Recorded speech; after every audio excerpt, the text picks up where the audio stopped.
Hello, everybody. Welcome to your 14th lecture for Physical Geology. We've just finished up our midterm now, so we're moving on to a new section in geology where we're going to be talking about a whole subject called geomorphology, which means that we're going to be looking at the forces that shape the land surface. So over the next few weeks here, we're going to be looking at streams, groundwater, glaciers, deserts, things like that, wind, and we're going to be looking at all those forces that are shaping the surface of the earth, make you have a little bit more understanding of how we get the topography that we get and the different forces that are at work. So anyway, I hope you enjoy it. We're going to be beginning this new section of geology, physical geology, with a discussion of streams, okay? And you see this beautiful picture, and this is a nice picture. Can you believe this is the Nueces River? It's that kind of muddy river, that flows into town. But upstream, it looks really pretty, doesn't it? It's a nice blue water. So this is the Nueces River, which is our probably biggest river that we get, coming into Corpus Christi. So let's move right along here. Your first question asks you, in your lecture assignment, hope you have your lecture assignment here, right? Your first question asks you to sketch the hydrologic cycle, or maybe even just describe it. I know you don't have very much space there. I should I got so many questions, I guess I don't have, but try to do your best to sketch this out a little bit. But mainly what I want you to see right here is we have the hydrologic cycle, which I'm sure you heard of the water cycle over your education in middle school, and even in elementary school maybe you start talking about the water cycle. But we have these different what are called reservoirs that hold water. Okay, reservoir just means some part of the earth that holds water. Okay, and that could be, I know it's kind of probably when you hear reservoir you're thinking of like a lake or ocean, but it could be a lot of things. It could be streams, could be groundwater, could be atmospheric water, right? There's a lot of water in the atmosphere. So anyway, what a water cycle does is it shows you how water moves through these various reservoirs. The arrows that you see here are called fluxes. Okay, so this is a flux going from one reservoir to another. Now, of course, the biggest reservoir is, I'm sure you know, the ocean, right? The ocean holds 97.2% of Earth's water. Now, I want to warn you about something. You see some questions here, number 2, 3, 4. Be very, very careful with those, okay? A lot of people get those wrong because they are reading the straight numbers here and that you see on these pie charts down below. Be really careful with that. I'm going to explain what I want for 2, 3, and 4 in just a minute, okay? But anyway, a lot of water starts off in the ocean. Of course, 97% of the surface water of Earth is in the ocean. Okay, that means only 3% of water on Earth is fresh. Okay, 2.8% is the exact amount. Okay, is fresh, and even some of that is not fresh because remember you have things like Great Salt Lake. There's actually a lot of salty inland lakes too. But let's say that 2.8% is fresh, more or less. Okay. Now, a lot of that water from the ocean evaporates. Some of it, actually the majority of it, returns back to the ocean as precipitation over the ocean. But some of it is transported to land and it falls as precipitation on the land. Okay? Now, only a very small amount of it happens to be in streams. When water falls to the land, it can either become runoff, okay, which is a stream, runoff, or it goes to infiltrate down into the ground and it becomes groundwater. We'll talk about groundwater in the next lecture, okay? But right now we're talking about streams. And really, streams are just such a tiny percentage of all the water on Earth. 0.0001%. Tiny, tiny, tiny amount, okay? So we're only really talking about a very small amount of the water on Earth, but it makes big changes to Earth's surface. Water really shapes, especially streams, shape the surface of Earth in a very profound way. All right, so what percent of Earth is... one more thing about the hydrologic cycle, the water cycle. Make sure you include the ocean, okay? Make sure that you have clouds, precipitation, groundwater, streams, lakes, and show the arrows, that are moving from reservoir to reservoir, okay? And make sure also you get this groundwater. It's very important. A lot of the water that falls to Earth goes into the ground, seeps into the ground, and becomes groundwater. Vast majority of it. All right, let's go over these pie charts, okay? I want to talk about these pie charts. So, you have 97.2% of the water on Earth is ocean, okay? Now, of that, there's fresh water, right? And that's only 2.8%. Now, of the fresh water, we're going to look at the fresh water. So it says number 3. Look at number 3. It says, of the fresh water, what percent is locked up in glaciers? So many people put the wrong answer here because they don't listen to the lecture. They're only reading the slides. And they put 2.15%. That's not the right answer, right? I'm asking you, of the groundwater, of the fresh water, what percent is in glaciers? So really, the correct answer is 2.15% divided by 2.8%, which is the amount of total fresh water. Okay, and that comes out to be something more like 75%. Okay, so about 75%. I mean, you could actually get the calculator out and do it, but it's about 75% here. I got a calculator right here. I can do it. I'm kind of curious to know what it is. 2.15 divided by 2.8 equals, there you go, 76% times 100. 76.8%. Okay. So that's the amount of fresh water that's locked up in glaciers. Okay. Now, of the non-glacial fresh water, so now we're going to zoom in again. We're going to look at the water that is non-glacial fresh water. So that's kind of the liquid free water that's flowing on the surface of the earth. What percent is in streams, lakes, and rivers? Okay. So here we have lakes, we have salt lakes, we have soil water. Well, we're not counting as soil water. We have rivers. So, of that, but look at this. This is really crazy. Most of that water is groundwater, right? So it's really only a very small bit right there. We're just looking at that little orange bit right there. That is in lakes and rivers and stuff like that. Okay, it's very, very small. It's maybe only 10% or something like that, or maybe less. So do you see my point here? My point is this. The vast majority of water is in the ocean. When you take that little 2.8% that is fresh, the vast majority of that is in glaciers. And there's only and then when you take that little tiny bit that isn't in the glaciers, right, that remaining, let me erase the ink on the slides, right? That amount that is not in glaciers, look at that. Vast majority of it is in the groundwater. And then there's only this teeny weeny little slice that's like lakes and rivers and places where, so it's really just a very, very small amount that's in lakes and rivers and soil and stuff like that. Okay, so it's just something for you to think about. How very, very small the water that we can actually use for drinking water, right? It's a very small percentage of the overall water of Earth. Okay, so enough. I know that's one slide and a lot of talking, 8 minutes of talking on one slide, but there's a lot to cover there. Okay, now let's go on to number 5. So say once precipitation's fallen on land, what paths might it take to return to the ocean? So there's 2 pathways. One pathway is runoff.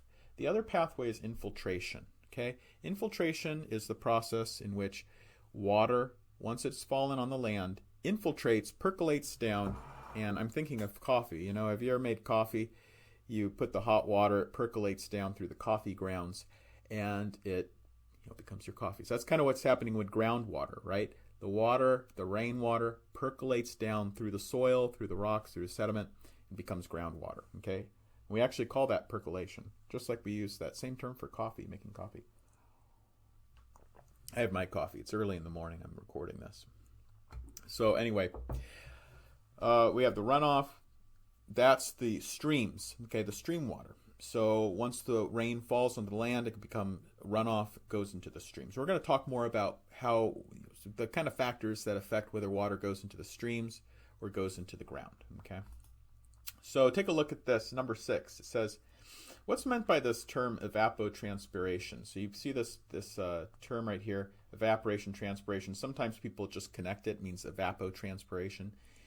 Evaporation transpiration is a flux. Remember, it's one of these arrows that's moving from one reservoir to the other, right? And it's a flux that is moving water from the land to the atmosphere, okay? Evapotranspiration is combination of two processes. Evaporation from the land. So imagine all of the water evaporating from lakes, from rivers, from the soil, from whatever. It's evaporating from the land, off the land. There's this other process called transpiration.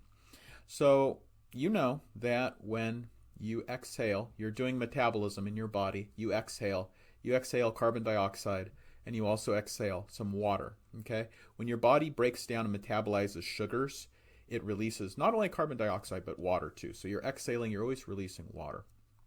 Well, guess what? Plants do the same thing. They are metabolizing sugars just like your body is, and they're releasing water. So a lot of water is released by plants as well. So that process is called transpiration. So transpiration is all the vegetation, all the green growth releasing its water from its metabolic processes. All right, so that's transpiration, that's evapotranspiration. Now, number 7, it says, over the oceans, evaporation exceeds transpiration, right? So here's evaporation. The flux is 320,000 cubic kilometers per year. That's a lot of water, right? That's how much evaporates off the ocean. However, only 284,000 cubic kilometers gets returned directly back to the ocean. So you'll notice that more evaporates than gets returned directly through precipitation. So where's the rest of it coming from? It's coming from the runoff. Okay, and not only you'll actually notice if you add 284. Let's get my calculator back, right? Calculator. Ooh, there's my calculator. You'll notice if you add 320, that's the amount. I'm sorry. Let me clear that. Clear. Where's the clear? Okay, 284,000. That's how much is precipitating, returning to the ocean through precipitation, plus 36,000, which is how much is getting returned to runoff. You notice you end up with 320. 320 is the amount that's getting evaporated. So the point is here is that the oceans are in perfect equilibrium, okay? The same amount is evaporated as is returned to the ocean, okay? So the answer there is runoff, number 7, okay? Now let's go over some basic terminology about about streams, okay? Some basic vocab terms you need to understand about streams. We have this term called a drainage basin. So when you have a certain area of land, all of the streams are going to, rain falls, all of that is going to collect into little streams, and it's going to drain, the streams are going to drain that land out, okay? So we can have a really high density drainage basin like this one. See how there's a lot of streams within this drainage basin? There are fewer in this drainage basin, right? We live in a place, Corpus Christi, we don't have a lot of rainfall. We're below average for the United States. We're about 33 inches per year on average compared to 38 inches per year on average for the rest of the country. When you're talking about land east of the Mississippi, usually you're getting about 45 inches per year on average. But here, it's only about 33. So we're going to have, typically around Corpus Christi, we're going to have low density drainage basins here because we don't have as much rainfall feeding into those streams. Now, a drainage basin means that all of the water that collects in that area is going to be fed to a particular trunk stream, okay? So that means all of the water that falls in this area is going to ultimately end up in this trunk stream. So that means if you throw a bottle, don't throw a bottle into a river, litter, but if you threw a bottle into this river or any river in a particular drainage basin, it's going to end up eventually into this trunk stream. Now, right now, we are close. So every drainage basin is kind of named for the big river that it drains into. So, for example, if we're really close to the Nueces River, and actually some parts of Corpus Christi, you're in the Nueces River drainage basin. Okay, where I live on south side of Corpus, we're in the Oso Creek drainage basin because everything drains, all of the channels and things drain into Oso Creek. Okay, and then it feeds into Oso Bay, and then it feeds into Corpus Christi Bay. Okay, now the boundary of any given drainage basin is called a divide. So you might have heard of something called the Great Divide. It's a place in America called the Great Divide. What is the Great Divide? It's actually a drainage basin divide. So I'm going to show you that in a little bit, and you'll see what I mean.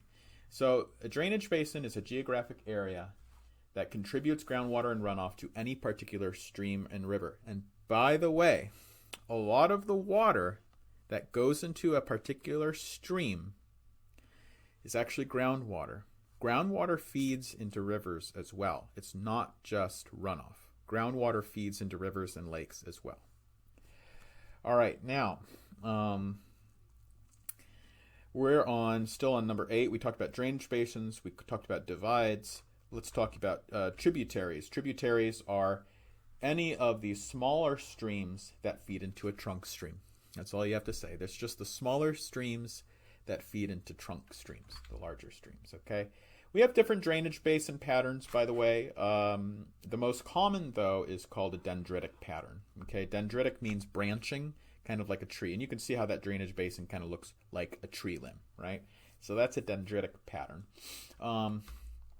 So here's all your different drainage basins. What's kind of cool is that you can always figure out by the shape of the dendritic pattern which way the water is flowing. So you can see that, you see like all these kind of V's, right? The V's, how it forms like a V. The V is pointing in the direction of water flowing. So you can see, even here, right, you can see that this is a V, okay? It shows that it's pointing, the point of the V points in the direction of water flowing. So that way you can always look at a map, a satellite map, and look at a dendritic pattern. You can always figure out which way the river is flowing. Okay, that's a dendritic pattern. Here's a real-life dendritic pattern, a high-density drainage basin that's in the Himalayan mountains. Pretty crazy, huh? So, I don't know. You look at this, it looks... You wouldn't even know you're looking at a satellite image. You might think you're looking at a close-up of, I don't know what, but it... veins, or like looks like plant roots or something like that, doesn't it? That's what it looks like to me, but it's actually a drainage basin in the Himalayas that feeds into gosh, I can't remember the name of that river now. I'm forgetting so many things. I'm getting older, I guess. It's the river that it's like the sacred river that flows through India. Gosh, I can't remember. It's going to show up in just a minute. It's going to come to me. But anyway, so I talked about drainage basins, talked about divides, talked about tributaries. By the way, another term for a tributary is an affluence. There's also something called a confluence. So here's an example of a confluence. A confluence is when two rivers of the same size merge together. So a tributary is when a little stream feeds into like a larger stream. But sometimes you have two trunk streams of about the same size that feed together and they become one stream. Okay, so a good example here is the Smoky Hill River, the Republic River, joined together, and then we call it the Kansas River. Okay, this happens in a lot of places with the Mississippi River as well. Speaking of the Mississippi River, what a river. The Mississippi is quite a river. The largest river in the world in terms of discharge is the Amazon. Okay, that's number 9. But in America, the largest river in America by discharge is the Mississippi. And when I say discharge is the amount of water going through per second, okay, per unit of time. It's the volume of water in the stream flowing through the stream per unit of time. So look at the size of the Mississippi River drainage basin. Isn't that incredible? Look at that. It's nuts.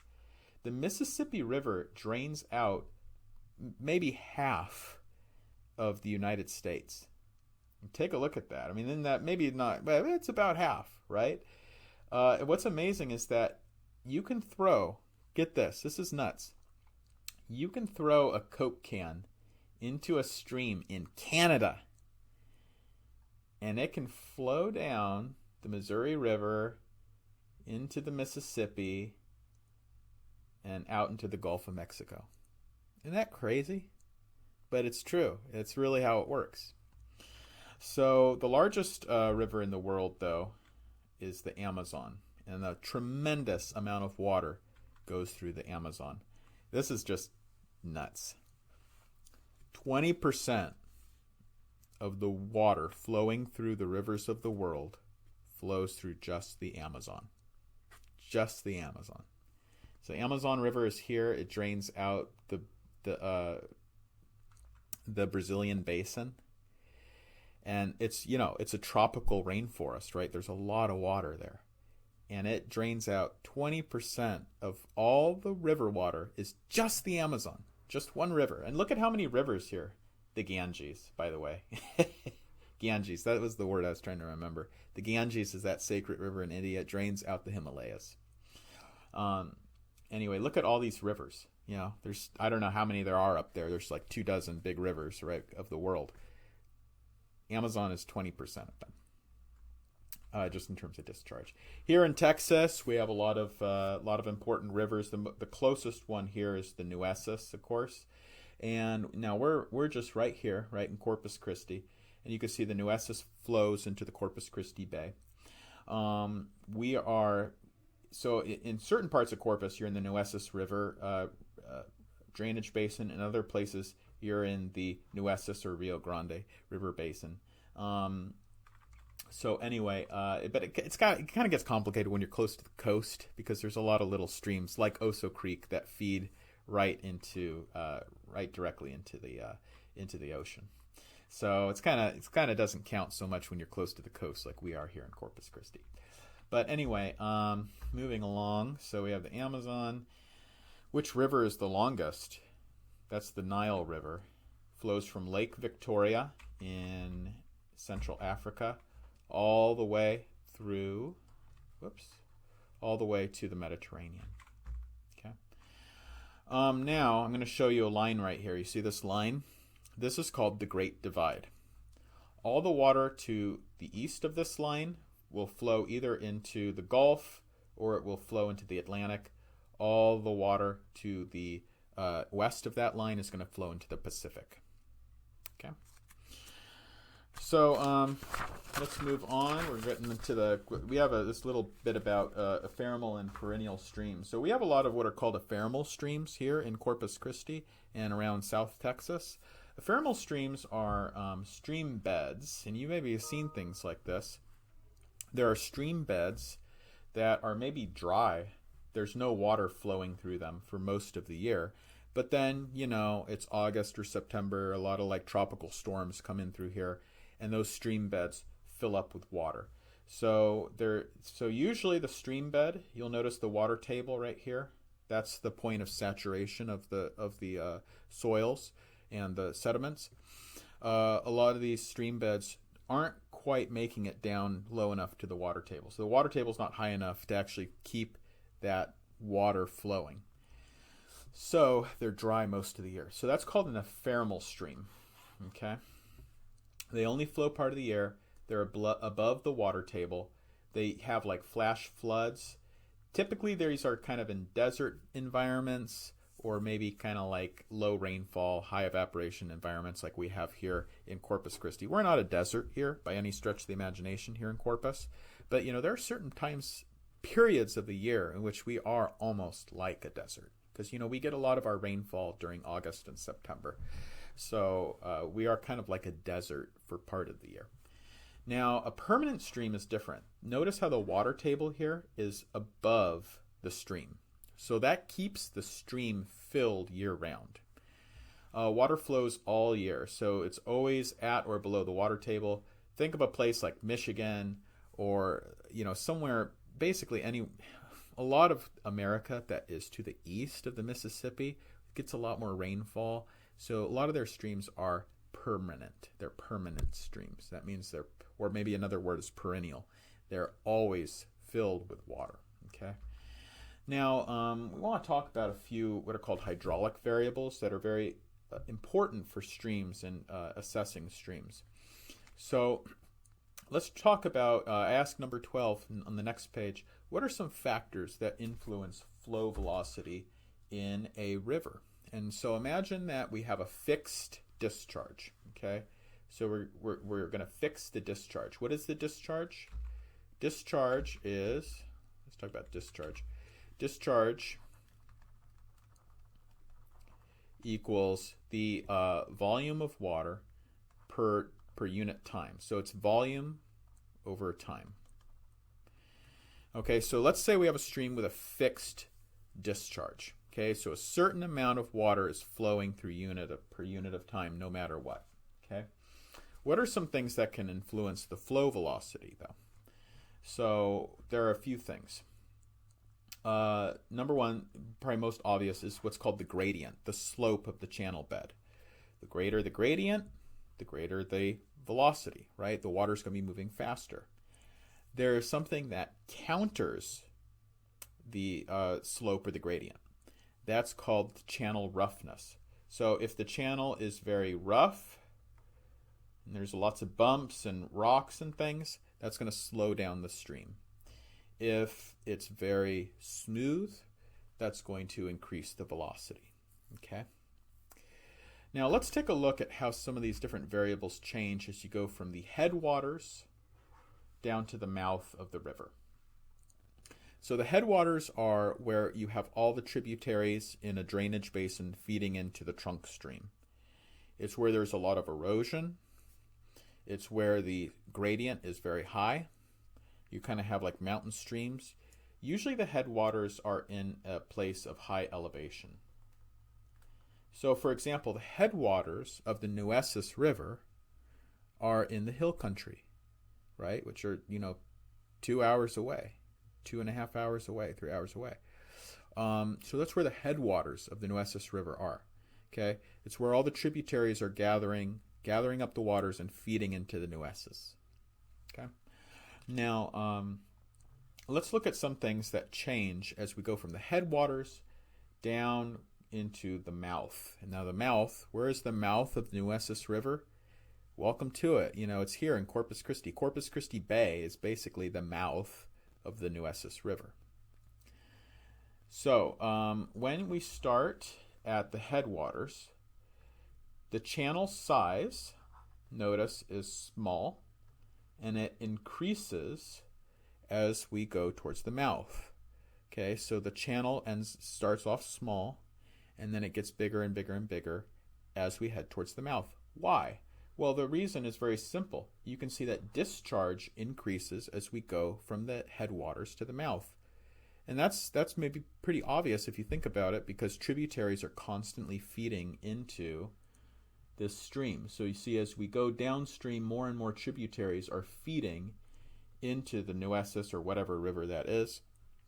And as all those streams gather their waters, the discharge increases and increases and increases. And you can imagine even here, there are little streams, and groundwater is feeding into the trunk stream, feeding into let's say the Nueces River, feeding into it, and it's gradually increasing in discharge. And as it gets greater in discharge, there's more water flowing through the stream. It's going to increase the size of the channel. And the channel is just the stream bed, right? The banks of the river. The river is going to get bigger.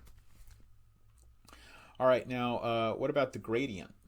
Notice that in the headwaters, the gradient is high. In the headwaters, the gradient is high. And it's high because, like I said, you usually start off headwaters in a high elevation area, kind of a mountainous. Remember, the hill country is the headwaters for the Nueces. So the headwaters are going to be very high. So you notice that the channel slope, the gradient, is high, and it gradually decreases as you move towards the mouth. And you know that if you come here to Corpus Christi at the mouth of the Nueces River, what's the elevation like? Like, what's the topography like here in Corpus Christi? It is flat, very flat, right?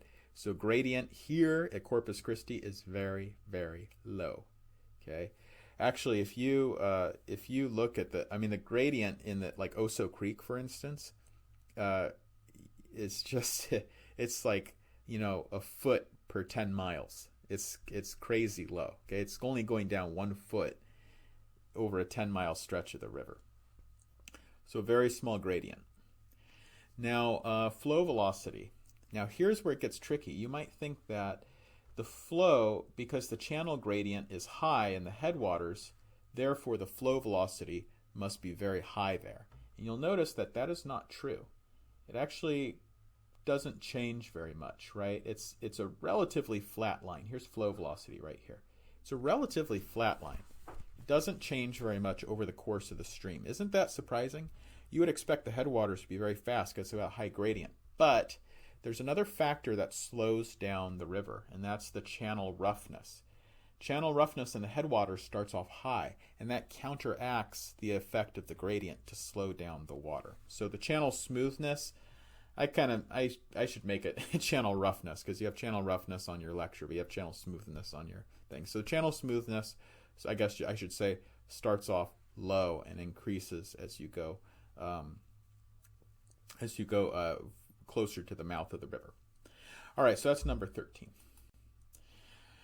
Now let's talk about number 14. 3 major zones, 3 major parts of a river system. And we actually think about this in terms of sediment.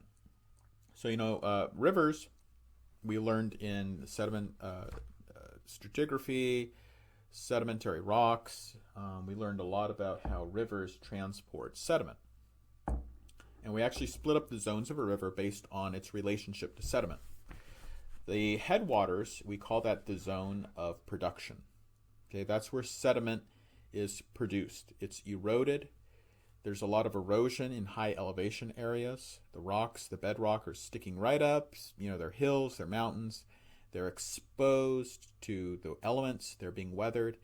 The sediment is being produced. That sediment is produced in the zone of production, zone of erosion, and it gets fed into the trunk stream, which we call that zone the zone of transportation. And then after the zone of transportation, we move it down to the zone of deposition, which is the mouth. So that's what's happening right here in Corpus Christi. The sediment from the Nueces River is being brought all the way down. There's sediment and sand and silt and clay being brought from the hill country all the way down here to Corpus Christi. Okay, and that's what fills up the bay. And if you go to certain parts of the bay, what do you find? You find silt and mud and clay and sand and all that sediment, right? All that sediment, and it's all being brought in by these rivers. Okay, so that's the zone of deposition. Deposition is when, you deposit the sediment. So here's what an erosive part of an erosive stream looks like, right? You get these. You see how you get the bedrock exposed. The bedrock is being eroded and abraded by the waters. Then in the zone of transportation, all of that sediment that was produced gets carried along by the stream. We have 3 kinds of load. So number 15 says, what is stream load? Stream load is just the sediment and material that's being carried by the river water. Okay, so it's everything in a stream that isn't water. We have the dissolved load, which is all the dissolved material that is getting carried along with the water. Now, you know that water has a dissolved mineral content, right? So, for example, it's not just pure water that comes out of your tap. There's all sorts of stuff in there. And if you evaporate it, I don't know if you've ever left a pot of boiling water on your stove or something, and then it boils off and there's sediment. There's minerals left at the bottom because that was dissolved content, right? You might remember also when feldspar breaks down through hydrolysis, it breaks down into clay, but it also breaks down into dissolved silica, so aqueous silica, dissolved silica, and dissolved potassium. So when feldspar breaks down, it breaks down into clay minerals, solid clay minerals, but it also adds silica to the water and it adds potassium or sodium to the water as well. So that's the dissolved load. Then we have the suspended load. The suspended load is the stuff that makes a river look muddy. So it's the silt and the clay, the stuff that can be easily carried by the moving water. Then there's the bed load. The bed load is the sand, the gravel, the boulders, the big stuff that cannot be carried by the water. If you look at that original picture at the very beginning, remember how beautiful and blue the Nueces River looks? Doesn't that look nice? It doesn't look like that when it flows into Corpus. And the reason it doesn't look like that is because when the water starts to pick up a lot of mud, like silt and clay, when it starts to pick up a lot of mud like that, it makes it look brown and dirty and ugly. But in closer to the headwaters, and you can see this is close to the headwaters. How do you know? How do you know it's close to the headwaters of the Nueces River? Mountains.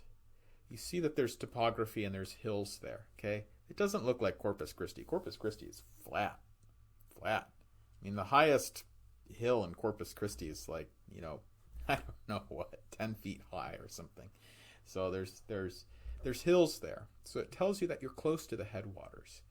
And it hasn't gotten all that clay and silt in it yet, so you have this beautiful blue water.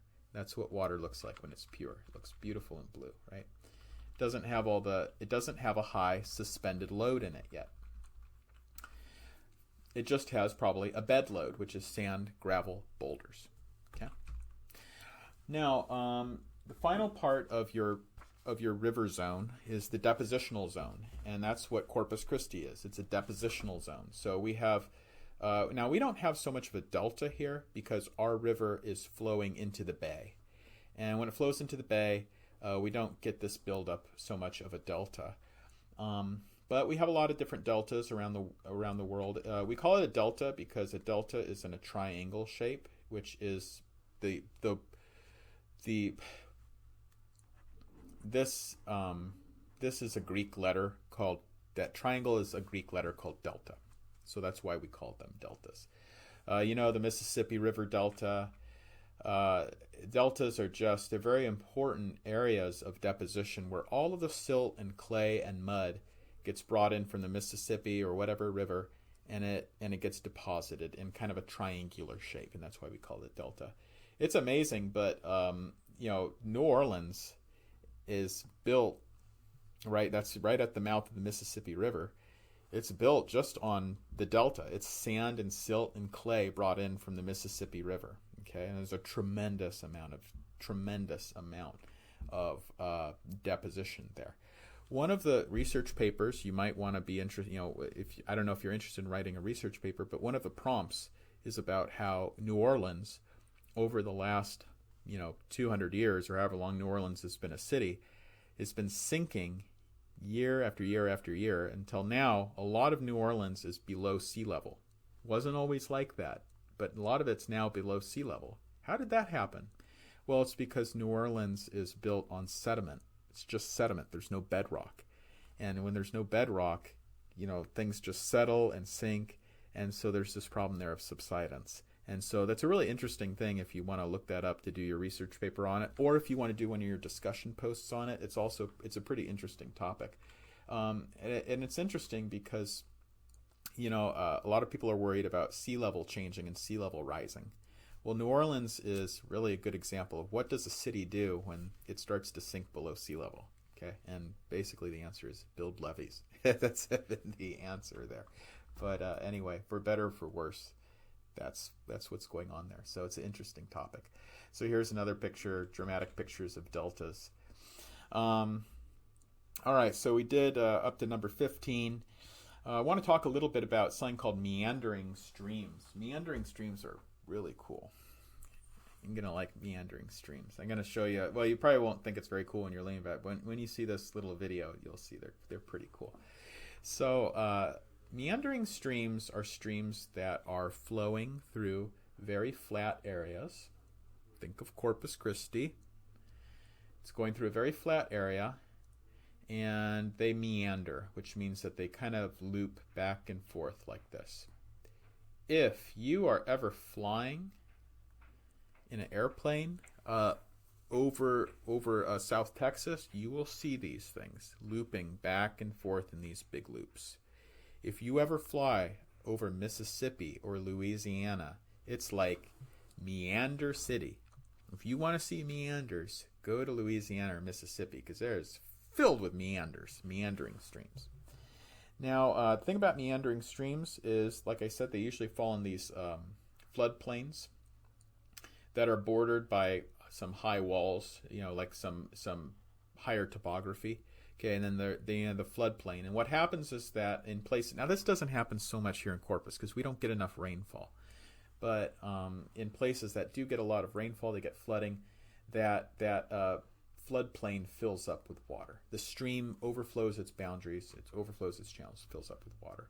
So that's how you get like back swamps and things like that along the banks of meandering streams. So here are some cypress trees, cypress swamps growing along the Arkansas River.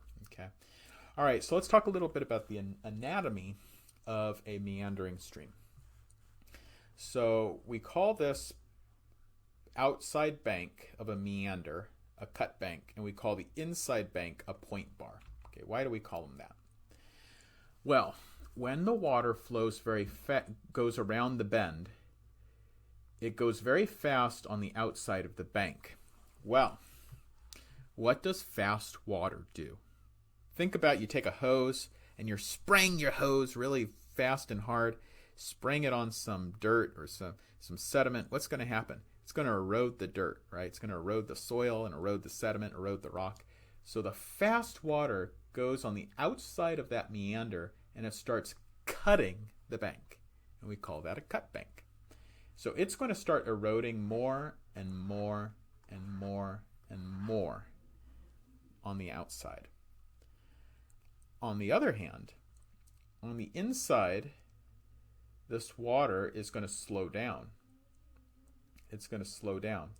And as it slows down, slow water always drops sediment. When water slows down, the sediment drops. When water slows down, the sediment drops. It gets deposited. And what's going to happen is it's going to build up a sandbar here, what we call a point bar. So it's going to build up the sand, build up the sand, build up the sand, build up the sand.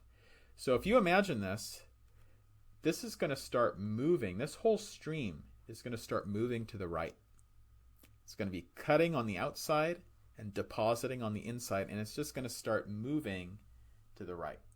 I know I look like I'm moving to the left, but I'm moving to my right. Okay, so stream meandering. So this what happens is these things are going to move laterally. They're going to move to the side, and they're going to get tighter and tighter and tighter curves. Okay, so imagine this. I'm going to show you a video in a minute, but imagine this.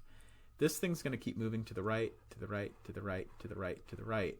And what's going to happen is this gap right here is going to get pinched off tighter and tighter and tighter and tighter until it totally pinches off.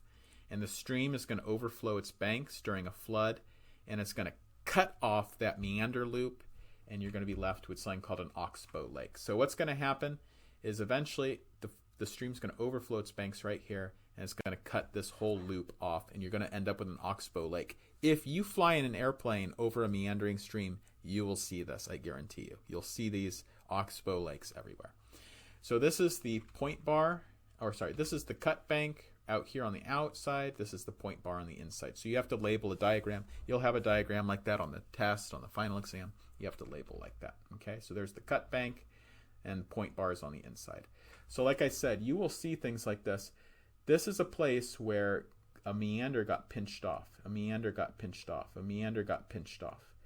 And it leaves these oxbow lakes that are like meander loops that got pinched off during a flooding event. Okay. So this is really cool. This is a video I want to show you. This is a Google Earth video showing a river in, what is it? I can't remember, Peru. And you're going to watch this video in just a minute, and you're going to see it's a time-lapse video over decades. I think it starts in like late 1980s or early 1990s, and it shows it up to today. And you're going to see that rivers are not stationary. They are not stationary. And they move like crazy. So watch this. So this starts 1992. And you see the formation of that oxbow lake, right? So you see this turns into an oxbow lake.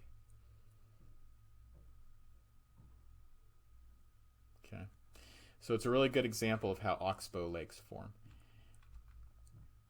So you'll see this all the time, and when I take off out of Corpus Christi Airport, I see this all the time. Now, what's really cool, I want to show you something else. This happens really fast. Like I said, it only takes decades. So take a look. This is a Google Map image of the border between Louisiana and Mississippi. And like I said, Meander City. Louisiana and Mississippi is Meander City. I know I don't have any questions about this, but just look at this. This is so cool. So notice that on Mississippi is on, the east side. Louisiana is on the west side of the Mississippi River, right? Except when it isn't. So here's the Mississippi River. Shouldn't I be on Mississippi? But I'm not. I'm in Louisiana if I'm standing right there. I'm in Louisiana. Why am I in Louisiana? Because since they established that boundary, that border in, the 1800s, the Mississippi River has moved. It used to flow like this, but that got cut off. It turned into an oxbow lake, and now you're in. It's funny because you're in Louisiana even though you're on the east side of the Mississippi River, which makes no sense. But it just goes to show you, I just think this is funny, it just goes to show you that human society changes more slowly than geology. So you think geology happens slowly, but it's actually human societies that are slow to change. So anyway, and like I said, look at Mississippi, look at New Orleans. New Orleans is below sea level. But have people, well, I guess people have moved out of New Orleans, but it's still a big city, right? Even though most of it's below sea level now. They build walls. I don't know. In some places in New Orleans, you look up and you see a river. Does that make sense? People still live there, though. All right, so your final question just has to do with strategies for flood control, which are... you're supposed to do some reading. I'm not going to talk about it too much, but I do want to talk about floods. That floods happen on every stream, and it's the most common disaster, natural disaster. Here's a very striking image. Shows you this stadium. I don't know where this is. It's like somewhere, I think in St. Louis, perhaps. But this stadium's totally filled up with water. I don't know if you can see this. This is a McDonald's totally sandbagged in, and it looks like they've been successful in saving the store with sandbags. It says right here, open waterfront dining. I don't know, they're making the best of it, I guess. So anyway, one last thing I want to show you. I know that there's no question about this, but I wanted to show you braided streams. You might have a question on the test about braided streams. So I forgot to put anything about it on that. Well, I didn't forget, but I just ran out of space. But there's nothing. But I think I do have a test question about it. So just FYI. Braided streams are different than meandering streams, and they look like this. They're composed of many, many, many different interlocking, interweaving stream channels. This occurs in places that have very high seasonal variation to rainfall. So think about places like Alaska where... I shouldn't say rainfall, I should say discharge. Think about places like Alaska where in the winter the stream is frozen up, right? But in the summer there's all this tremendous amount of snow melt, glacial melt, ice melt, and it feeds into these streams. There's so much sediment that it chokes up the channel, and that's how you get these braided streams, okay? So they happen in places where there's high seasonal variation, okay? So what kind of rivers are these? You might have this on the test, on the final exam. Right, this is braided. This is meandering. Right, that's meandering. That's braided. Okay, so you could have a question like that on the final. So that's all I have for you today. Thank you for listening, and I will talk to you next time when I think we do groundwater is next, number 15. Yeah, groundwater. So till then, have a good week. And let me know if you need any help with your assignments.